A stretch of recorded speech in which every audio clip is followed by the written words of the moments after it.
A propósito del sensible fallecimiento de su santidad el Papa Francisco, vamos a presentarles el documental de la realizadora Constance Colonna Cesari que se titula Papa Francisco, mitos y amenazas, producido en el año 2014 y con la narración de Eduardo Febro. Esta película retrata una parte de la vida y obra de la máxima autoridad de la Iglesia Católica, quien nació en 1936, estuvo 12 años como sumo pontífice en el Vaticano. Le invitamos a recordar parte de su legado.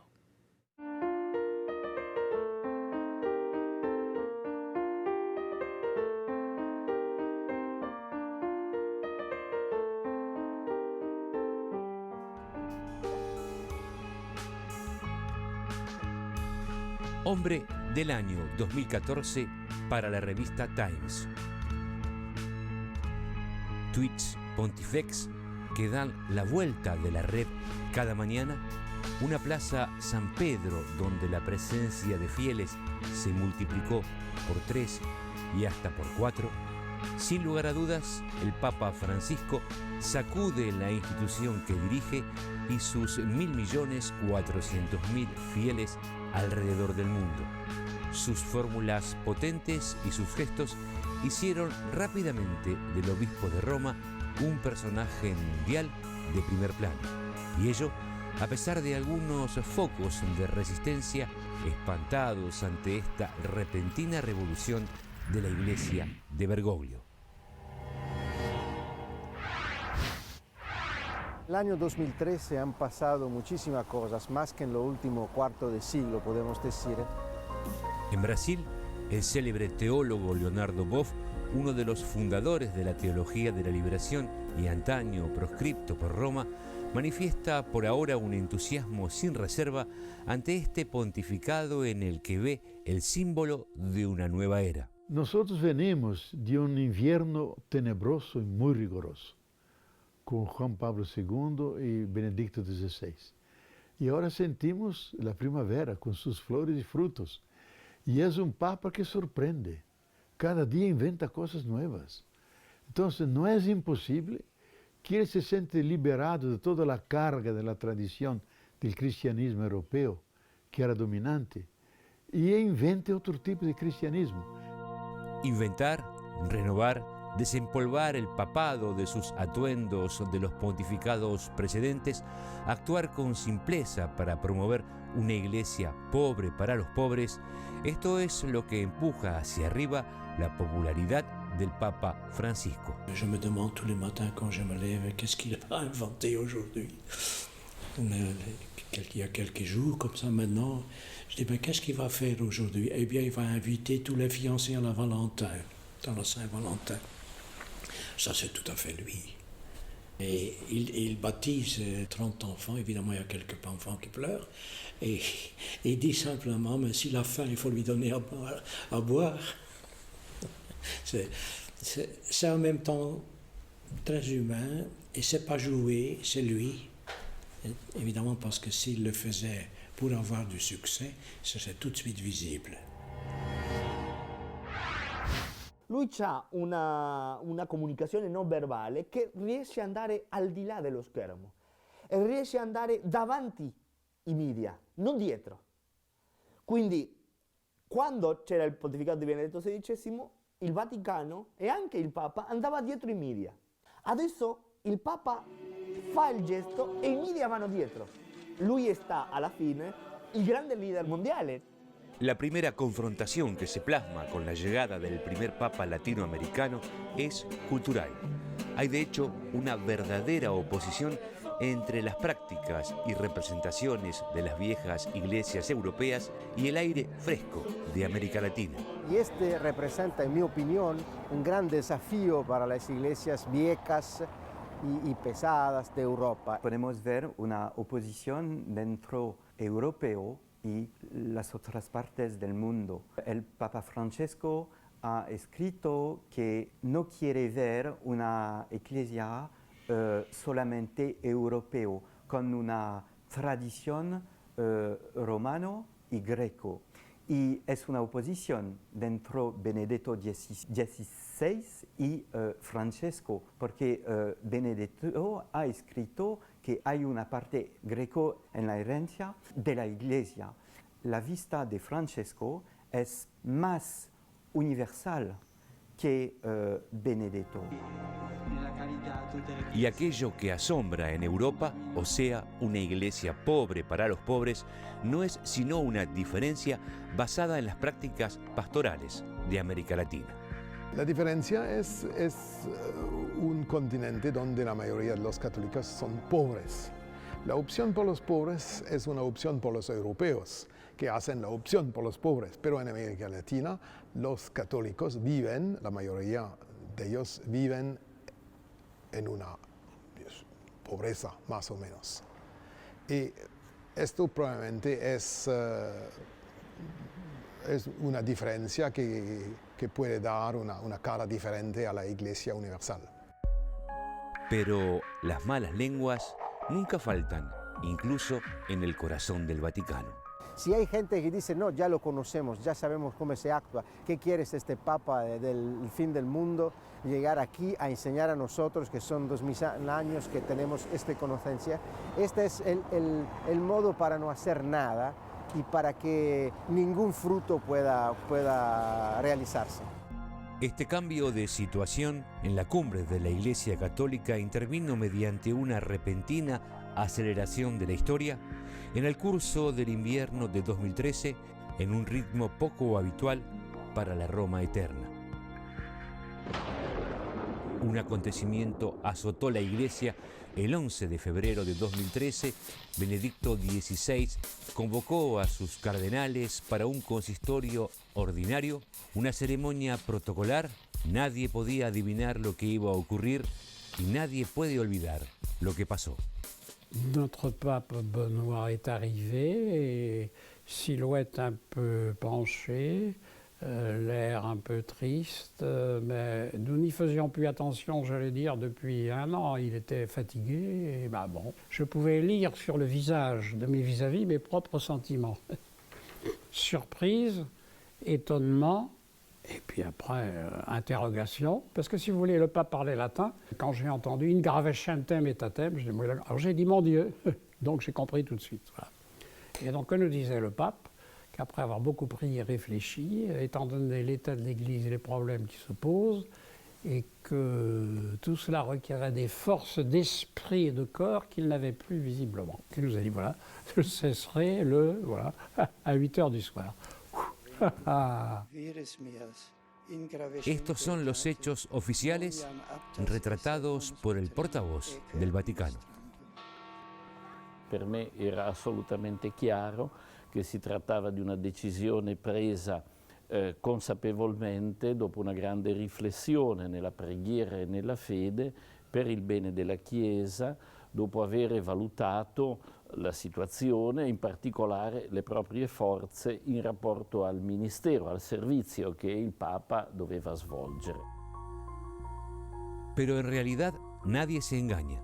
Esta renuncia histórica se debe a la amplitud de los escándalos como los del Vatilix, cuestiones sexuales y dinero, y ello en momentos en que Benedicto XVI intentaba enfrentarlos con coraje, oponiéndose al gobierno central, la Curia Romana, en cuya cabeza estaba el secretario de Estado Tarcisio Bertoni, hostil a toda reforma.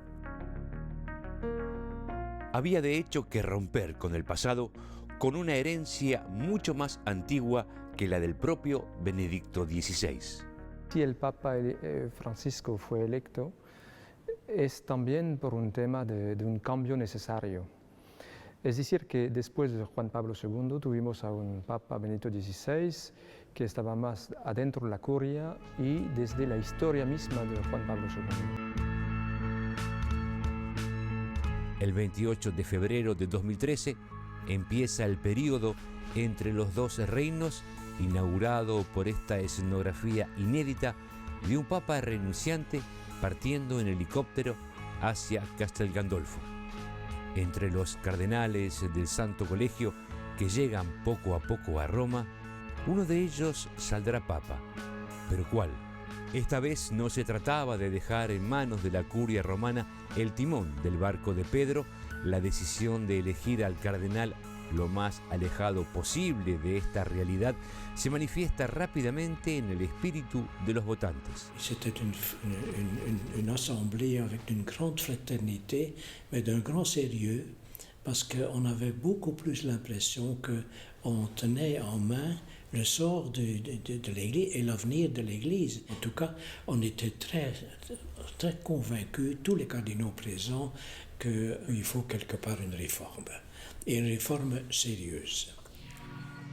Con el éxito que ya conocemos, con el tan esperado humo blanco, llega rápidamente un papa del fin del mundo. Annuncio vobis gaudium magnum.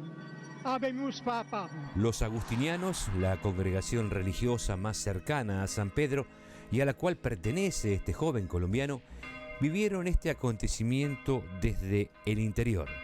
5 hermanos agustinianos estaban a cargo de las vestimentas del Papa. Teníamos todo organizado para ponerle todo lo que un Papa lleva, pero él simplemente quiso ponerse una casulla, una estola pues muy simple, no todo el ornamento que un Papa debe llevar cuando sale, pero es simplemente eso, ¿no? Pero hace parte del estilo también del nuovo Santo Padre, ¿no?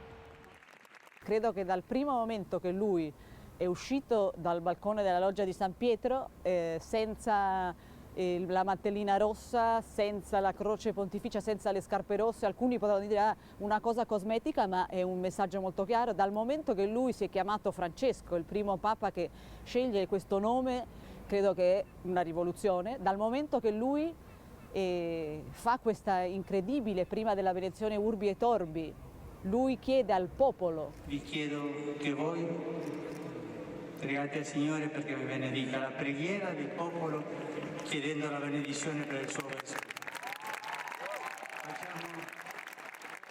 Chi era nella piazza diceva mai visto che chieda a me un Papa che io benedica lui.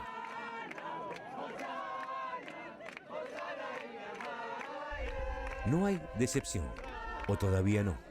Tanto más cuanto que las promesas de cambio abiertas por la elección del Papa y por la elección de su nombre se precisan cada día. Ah, come vorrei una chiesa povera e per i poveri. Yo creo que después de la elección del 13 de marzo del año 2013, la primera gran decisión fue la de vivir en la Casa Santa Marta. La verdad es que él no quiere ser aislado de la gente y entonces esta fue la primera reforma, porque con el Papa que está en Santa Marta, no hay más la corte pontificia, es decir, el grupo de personas que estaba muy cerca del Papa. Entonces, este es el primer cambio. La curia romana recibirá este mensaje sin ambigüedad. Su poder, sus excesos, sus apariencias, el Papa ya no las desea más. Francisco quiere gobernar sin el corazón corrupto en la curia de la Iglesia para conducirla por el camino de la Reforma. Lui vuole in qualche modo riportare la curia al suo ruolo, come dire, proprio. La curia deve essere uno strumento di aiuto al servizio del Papa e al servizio della Chiesa universale. Non può porsi come una specie di controllore del resto della Chiesa universale. Quindi in qualche modo la sottrae dalle distorsioni, dalle manipolazioni, dagli sbandamenti che abbiamo visto accadere anche negli ultimi tempi. Claramente que hay divisiones, oposiciones, problemas, hasta un pequeño caos dentro de la curia de romana. Esto es dentro de la curia, no es la globalidad de la Iglesia. Otro cambio importante, el de la colegialidad, es decir, el reparto de las decisiones en el seno del gobierno central de la Iglesia. Apenas un mes después de su elección, Francisco creó un colegio de 8 cardenales que él mismo eligió. 8 cardenales que tienen que aconsejar al Papa, hacer su consejo especial, no solo para la reforma de la curia, pero sino también para que le puedan ayudar al Papa en su tarea de cada día en el gobierno de la Iglesia Universal. che vengono da diverse parti del mondo, perché questi lo aiutano ad avere una prospettiva che guarda a Roma dalle diverse parti del mondo e non che guarda solo da Roma verso le diverse parti del mondo. Così si bilancia la valutazione anche delle strutture e delle organizzazioni della Chiesa. Se trata entonces de una apertura hacia el mundo capaz de satisfacer a los católicos no europeos hartos del monopolio arrogante de Europa, de Roma, sobre la Iglesia. Sin embargo, en ese universalismo tan proclamado, los grupos de presión siguen presentes. El Opus Dei, el grupo integrista norteamericano Los Caballeros de Colón, o sea, todos los lobbies que contribuyeron a la renuncia de Benedicto XVI y que acechan siempre entre las sombras. Claramente que estos grupos todavía existen, pero estos grupos no tienen una manera de funcionar que es una manera democrática con un apoyo de la opinión pública. Es la razón porque estos grupos no hablan en el público y no buscan un apoyo en la opinión de los católicos. Ellos trabajan en la sombra con un sistema de influencia que es de pequeños grupos, que es la estrategia de los grupos de la derecha de la Iglesia, que el imaginario de este tipo de grupos no es un imaginario democrático, el apoyo de la mayoría de la población o el apoyo de la mayoría de los católicos. Y es la razón por qué no se habla demasiado de estos pequeños grupos, pero ellos actúan en más o menos donde ellos tienen poder en el sistema educacional, porque ellos tienen personas que trabajan en la curia, ellos tienen obispos, etc. Críticas dentro de la curia romana y en el resto del mundo, este papa empieza a tropezar con ellas y tropezará, sin dudas, con muchas más. El consenso reinante parece reflejar un estado de gracia, pero ¿por cuánto tiempo más? È evidente che questo Papa dall'inizio del suo pontificato ha preoccupato in tanti. Già ha dei critici alla destra e avrà dei critici alla sinistra. Sicuramente in tutti quei posti dove lui sta diciamo, denunciando le iniquità, ad esempio nella finanza internazionale, lui è stato chiarissimo, e avrà i nemici là, sicuramente. Avrà nemici nei grandi poteri. E poi avrà critici. Credo che molti nella Chiesa, soprattutto quelli che vogliono l'ortodossia, che la Chiesa continui a difendere i suoi valori, non saranno mai nemici del Papa, ma saranno critici, grandi critici del Papa. E credo che anche la sinistra, una sinistra eclesiale, saranno anche i suoi critici. El texto de la primera exhortación apostólica, el verdadero programa de las reformas de Bergoglio, suscitó muchas controversias. Algunos aplauden porque reconocen en él la famosa frase de Martin Luther King, I have a dream. C'est le pape François qui dit I have a dream, que les homélies seront belles, elles seront courtes, elles seront bien faites. I have a dream que l'Église sera toujours plus missionnaire et que la tendresse sera plus présente. C'est vraiment un temps beau pour être catholique. Beau n'est pas égal à facile. Nada es simple, sobre todo para los católicos tradicionalistas de Monseñor Lefebvre. Para ellos, Benedicto XVI fue el papa de sus sueños y se desencantaron enseguida desde que apareció su sucesor. Para los tradicionalistas, Francisco los apunta directamente. Je crois que dans la Gaudium Evangelii, dans la joie de l'Évangile, donc qui est son premier grand texte, au numéro 95, 96, le pape François semble attaquer clairement les traditionalistes et en tout cas attaque ceux qui pensent que la liturgie est importante, qui pensent que le rayonnement de l'Église, bâtiment, est important. Moi, je ne suis pas du tout hostile au pape François. Mais si le pape François devait s'appuyer sur la vieille garde et sur les vieilles troupes du progressisme européen, je pense vraiment que ce serait un échec cinglant. Parce que même et surtout persécutés, les traditionalistes ont une force terrible dans l'Église aujourd'hui, qui n'est pas liée à leur nombre, mais qui est liée au symbole de ce qu'ils représentent. Ils représentent l'Église en gloire dans une Église en ruine. Et ça, on ne peut pas passer à côté. Y otras voces disidentes también se empiezan a oír.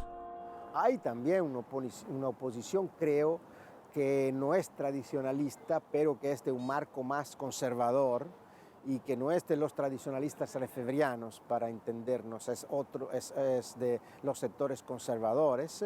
También hay obispos que le critican un poquito al Papa, hay cardenales que dicen que Evangelii Gaudium no es magisterio porque dicen que es demasiado marxista, porque habla demasiado de pobreza. Este pecado comunista ha sido denunciado por los medios conservadores norteamericanos, quienes vieron en el Evangelii Gaudium una confesión de marxismo pontificale. I teocon, i tipati americani che lo criticano, ma sono ultra minoritari, poi soprattutto sono gli stessi che appoggiavano le guerre di Bush in Afghanistan e in Iraq. Tornano questi tipati, questi teocon ad attaccare il Papa, gli dicono che è un marxista e che è un Papa comunista. Ecco, esattamente il contrario, cioè il suo è una teologia della liberazione senza marxismo. Lui ha messo Cristo al posto del marxismo e poi ha preso tutte le istanze vere e giuste della teologia della liberazione come l'opzione preferenziale per i poveri. Tal vez esos ataques no están sino traduciendo la oposición que el Papa Francisco encuentra en países como Estados Unidos luego de su exitosa decisión de intervenir en el campo diplomático para atacar, por ejemplo, el proyecto de intervención norteamericana en Siria. Pero uno de los combates más serios que el Papa tiene que librar, el que resume finalmente toda la renuncia de Benedicto XVI, concierne el IOR, el Instituto para las Obras de Religión, el Banco del Vaticano, cuya mala reputación es conocida por todos, alianzas mafiosas que remontan a la época en que Juan Pablo II dirigía la iglesia y el banco estaba a cargo de Monseñor Marcinkus, arreglos de cuentas, lavado de dinero destinado a financiar los fondos utilizados por Juan Pablo II para financiar la lucha contra el comunismo en Europa del Este o la teología de la liberación en América Latina. Benedicto XVI empezó con el cambio, Francisco lo continuó con el nombramiento de una comisión encargada de reformar el Banco del Vaticano y el control y la supervisión de las cuentas opacas y hasta su cierre. Y nadie dentro del Vaticano niega los malos hábitos del pasado. Io credo che siamo stati toccati in cose delicate e credo che il cammino intrapreso sia un cammino giusto. Si sono già fatti dei passi molto seri in questa linea. Penso però che ancora non è terminato il processo. Desde su creación en 1942 hasta nuestros días, el Banco del Vaticano operó con estas prácticas de una opacidad total. Esperamos las primeras decisiones en un sentido de una iglesia siempre más transparente, siempre más cercana a los pobres y donde no hay lugares como fue con lástima el IOR, donde se ha provocado una verdadera contratestimonianza evangélica. Las nuevas autoridades financieras del Vaticano siguen de cerca este proceso, tanto como la mafia, que había hecho del Banco del Vaticano su sucursal y que ahora ya amenazó al Papa. Siccome prima l''ndrangheta, la mafia, ripuliva soldi attraverso circuiti finanziari che in qualche maniera avevano a che fare anche con lo IOR, da un Papa che sta facendo piazza pulita di tutte le zone. Ecco, io credo che il Papa non accetti forme di protezione. Lui dice la sfida è quella di essere comunque il pastore dalla parte delle pecore. El pasado no se cambia de un golpe. Una decisión controvertida está también en curso, la canonización de los papas Juan XXIII y Juan Pablo II. un paso polémico, sobre todo en lo que concierne al idolatrado Juan Pablo II, sus pactos con la mafia, la protección que le ofreció a los curas pedófilos, su asociación con congregaciones implicadas en horrendos escándalos y su acercamiento con las peores dictaduras de América Latina no hacen de este Papa un beato ejemplar. La canonización del Papa Juan Pablo II fue un seguimiento de lo que pasó antes. Claro que su visión del mundo en aquel momento, en los años 78, vamos a decir hasta 90, no fue tan adecuada hacia América Latina. Sin embargo, en este panorama envuelto de ilusiones buenas, una tarea sigue pendiente: los casos de pedofilia. El reciente ataque de las Naciones Unidas exigiéndole al Vaticano que denuncie a todos los pedófilos parece poner en tela de juicio los valientes esfuerzos hechos por Benedicto XVI para romper el tabú en el seno de la Iglesia, empezando por el caso del padre Marcial Maciel, el fundador de los Legionarios de Cristo, cuya condena empezó en 2005. Si esta orden manchada por los escándalos sexuales acaba de pedir de nuevo perdón, cierta mentalidad sigue intacta en el seno del Vaticano, la de una iglesia víctima, igual que las verdaderas víctimas de los abusos sexuales. Así lo explica fríamente este cardenal encargado de los Legionarios de Cristo. Prendendo la vittima solo che sono vittime, nessuno lo vuole dire vittime perché sono state oggetto di abusi da parte di una persona, è una cosa dolorosa, triste, ma la tristezza non è solo quella. Siamo sofferenti, consofferenti e cerchiamo di aggiustare le cose meglio che possiamo. Para el mundo civil, una justificación así es imperdonable. A Francisco le corresponde ahora ir más lejos y lavar una iglesia que ha cometido tantas faltas. Lui avrà una grande forza che il popolo, perché la gente lo ama. Credo che questa sarà la grande forza che farà che lui possa continuare ad andare avanti con il suo lavoro.